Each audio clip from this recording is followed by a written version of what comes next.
Hello, everyone.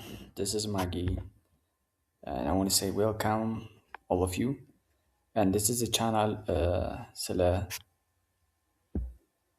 ዳታ ማኔጅመንት እና ኮምፒውተር ስኪል የምናወራበት ቻናላችን ነው። And in addition to that, ስለ some personal development የምናወራበታለን. So if you guys comfortable with, just start by subscribing my channel and sharing and like my channel as well. And let's dive into our today's topic. የዛሬው ቶፒካችን የሚሆነው ስለ ኢሞሽናል ኢንቴሊጀንሲ ምን ማለት ነው? ኢሞሽናል ኢንቴሊጀንሲ የሚለውን ነው የምንመለከተው። ሰው ከህይወቴ የተማርኩትን ለእናንተ ሼር ማድረጋችሁ የምፈልገው ማለት ነውና when I was 19 or 20, I don't remember the exact time when it is, but በዛ እድሜ ነው ዩኒቨርሲቲ ጆይን ያደረጉት። ሰው I have almost የአምስት ዓመት ኤክስፒሪየንስ ማለት ነው። እና ከዛ ዋናው የተማርኩት ነገር ለእናንተ ሼር ማድረግ የምፈልገው ምንድን ነው?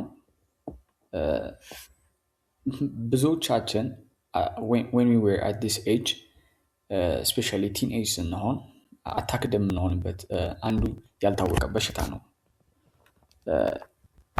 ለኢሞሽንህ ተገዢ መሆን, which is በሌላ ቋንቋ አዲክቲቭ መሆን, emotionally addictive. I think so. When you say addictive person ስንል ያ ነገር repeatedly የሚያደርገው ከሆነ እና ያለሱ like ሌላ እውነት እንደሌላ አድርጎ ማሰብ እንደማለት ነው። በኢሞሽን አዲክቲቭ ይሆናል ወይ? ኢሞሽናሊ አዲክቲቭ እንሆናለን ወይ? yes we can. ሶ እኔ ብዙ ጊዜ ያጋጥመኝ የነበረውን እንገራችሁና ሶ ምንድነው የማደርገው? ብዙ ጊዜ ያን ስሜት ሪፊውዝ ከማድረግ ኢግኖር ከማድረግ ይልቅ ትሪት አደርገዋለሁ። which is በር ትዘጋለህ ወይ በጨለማ ውስጥ ትሆናለህ፣ ብቻህን ትሆናለህ ወይ ትተኛለህ። ያንን እያሰብክ ሜዲቴት እያደረግክ ትተኛለህ። ሞር ለዛ ስሜት ምቹ ኢንቫይሮንመንት ትፈጥርለታለህ ማለት ነው። ወይ ፊልም ታያለህ ወይ ሌላ የምትደበርበት ነገር ታደርጋለህ። እሷ ምንድን ነው ብዙ ጊዜ ለዛ ስሜት ሞር በሱ እንድትገዛ የእሱ ባሪያ እንድትሆን ሁሉ ነገር እያመቻቻለት ነው። ብቻህን ነህ፣ በጨለማ ውስጥ ነህ፣ ሙቪ እያየህ ነው፣ ስለሱ ነገር በጣም እያሰብክ ነው። ማንም ሰው ማግኘት አትፈልግም፣ ራስህን ማዝናናት አትፈልግም። ታስብ። ስለዚህ ምን ያደርጋል? እየገዛህ ይመጣል ማለት ነው። ሶ ክፋቱ ደግሞ ለአንድ ቀን ብቻ አይደለም። እንዲህ ስታደርገው፣ ስሜትህን ቦታ ስትሰጠው፣ ትሪት ስታደርገው፣ ስታመቻችለት ሁሉ ነገር ለዛሬ ሳይሆን ነገ ደግሞ ተመልሶ እንደዛ እንድትሆን ያደርጋል። ይመቸውና ነገም እንደዚህ አድርገኝ ይልሃል ማለት ነው። ከዛ ነገም ተመሳሳይ እንደዛ ታደርጋለህ፣ ቤት ትዘጋለህ እና ፊልም ታያለህ ምናምን። ከነገ ወዲያም እንደዛ ታደርገዋለህ። ምን እየሆንክ ነው ያለኸው? የስሜትህ ተገዢ ሱስ እየያዘህ ነው ከስሜትህ ጋር ማለት ነው። በቃ ስለዚህ አሁን ማጥናት አትችልም ማለት ነው። ግሬድህን ከሲ ከቢ ወደ ኤ ማምጣት የምትችልበት ኦፖርቹኒቲ እየዘጋህ ነው ያለው። ትችላለህ ዛሬ ዲ እንኳን ወይም ኤፍ እንኳን አምጥተህ ነገ የሆነ ነገር ታደርጋለህ። ነጋዴም ከሆንክ ኢፍ ዩ አር ቢዝነስማን ዛሬ ፌል ካደረግክ በሚሊዮኖችም ፌል ልታደርግ ትችላለህ፣ ነገ ልትሰራው ትችላለህ። ግን when you just stay in your emotion, ይህን የማድረግ ብቃትህ እያጣኸው የምትመጣው ማለት ነው።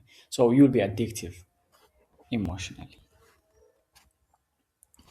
ስለዚህ ብዙ ጊዜ ሰዎች ወይ ስንወድቅ ወይ ስንከስር ወይ የሆነ ባድ የሆነ ነገር ሲያጋጥመን እንደዚህ አይነት የስሜት አዲክቲቭ እንሆናለን ማለት ነው።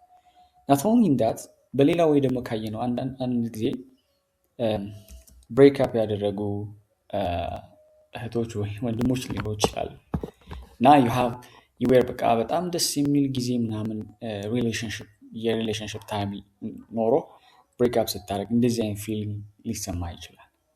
ይህን ፊሊንግ ብዙ ሰው ትሬት ነው የሚያደርገው።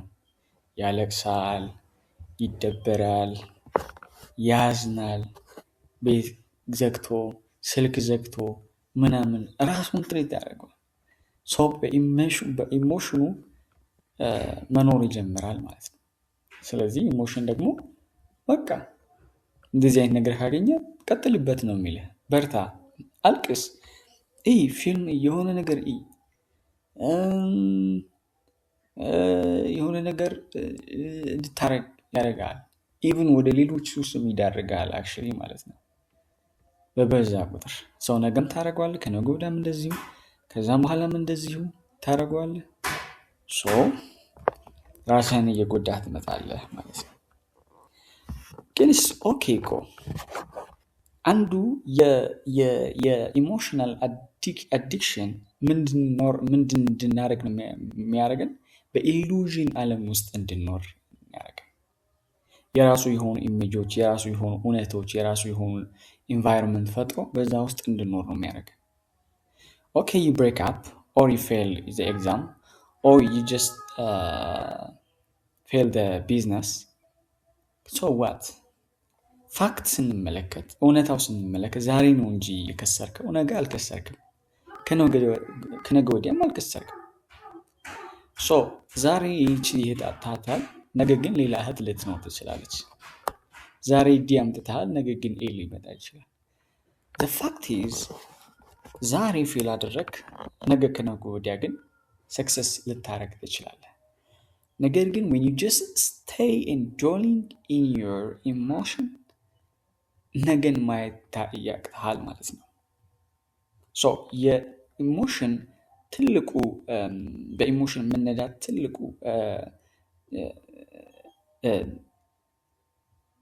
ቻሌንጅ ምንድን ነው? እውነትን እንዳታይ ያደርግሃል። ፋክትን እንዳትመለከት ያደርግሃል። በኢሉዥን ውስጥ እንድትኖር ያደርግሃል። አዲክቲቭ ሆነ ለሌሎችም አዲክሽኖች መነሳት ምክንያት ሊሆን ይችላል። ብዙዎቻቸው የድራግ አዲክቲቭ፣ የአልኮል አዲክቲቭ ኦር የጫት ወይም ሌሎችም አዲክቲቭ የሚሆኑ ቢካዝ ምን ስለሆኑ ነው? ብዙ ጊዜ ኢሞሽናሊ አዲክቲቭ ከመሆን የተነሳ ነው። ኢሞሽናሊ አዲክቲቭ ስትሆን ድብርት ይመጣል። ድብርት ሲመጣ ሆፕለስ ትሆናለህ። ሆፕለስ ስትሆን ወደ ሌላ አዲክሽን ይጠራል። this is the cause of all addictions ማለት ነው። you have to be take care። እዚህ ጋር ነው መጠንቀቅ ያለብን ማለት ነው። ሌላው የአዲክሽን ገጹ ልንገራችሁ። በፌለሪቲ ወይ በውድቀት በማጣት ወይ ብሬክአፕ በማድረግ ሊመጣ የሚችል። ሌላው ግን አብዛኛው ስፔሻሊ ቲኔጅ ስፔሻሊ ኤርሊ ኤጅ የምንላቸው በኤርሊ ኤጅ ጊዜ ምን ሀፕን ያደርጋል መሰላችሁ? ሳትሰሩ ሳትለፉ ዝም ብላችሁ ኢማጂን ታደርጋላችሁ እና ሀብታም ሆናችሁ ወይም በጣም ጎበዝ ተማሪ ሆናችሁ ወይም በጣም ስኮለር ሆናችሁ ሰቃይ ምናምን ሆናችሁ ራሳችሁን ዴይ ቱ ዴይ ኢማጂን ታደርጉታላችሁ። when you just እጅህና እግርህን ጠማምረህ በአልጋህ ሆነህ ይህን ስታስብ ምን ትሆናለህ? በቃ ያን ስሜት ደስ ይልሃል። ደግመህ ደጋግመህ ታስበዋለህ። ነገም እንደዚያ እንድታስበው ይፈልጋል። there are two extremes by the way። አንዳንድ ጊዜ የኢሞሽን አዲክቲቭ የምንሆነው በፌሊንግ ምክንያት ሊሆን ይችላል። ሌላው ጊዜ ደግሞ በኢማጂን በማድረግ ሳትሰራና ሳትለፋ በማሰብ ብቻ ማለት ነው። በዚህ አዲክቲቭ የሆኑ ሰዎች አሉ። ሀብታም አልሆኑም፣ ግን በስሜታቸው ሀብታም ናቸው። ስለ ሀብት ያስባሉ፣ ስለ ሰክሰስ ያስባሉ፣ ዝነኛ ስለመሆን ያስባሉ። ዘን ከዚህ መውጣት አይችሉም። ነገም እንደዛ ያስባሉ፣ ከነገ ወዲያም ከዛም በኋላ እንደዛ ያስባሉ። ያንን ነገር ሳይጨበጡት ይኖራሉ ማለት ነው። ትልቁ ሰክሰስፉል እንዳንሆን የሚያደርገን ነገር የኢሞሽናችን ዲፐንደንት ስንሆን ማለት ነው። my advice for you guys, don't be addictive for your emotions እኔ አሁን ዩኒቨርሲቲ እያለሁት የተማርኩት ነገር ነው። አሁን ደግሞ በይበልጥ እየተማርኩት ነው። አሁን ስራ ላይ ነኝ። ስሜት ምንም አይሰራም። ስሜት የሚለኝን አላምነውም። ቢካዝ አያዋጣኝም። በስሜቴ ከተነዳው ብዙ ነገሮች ፌል አደርጋለሁ። I have to ignore, refuse my feelings, my emotion. So this is what I want to say. Thank you guys for watching me, for listening to me.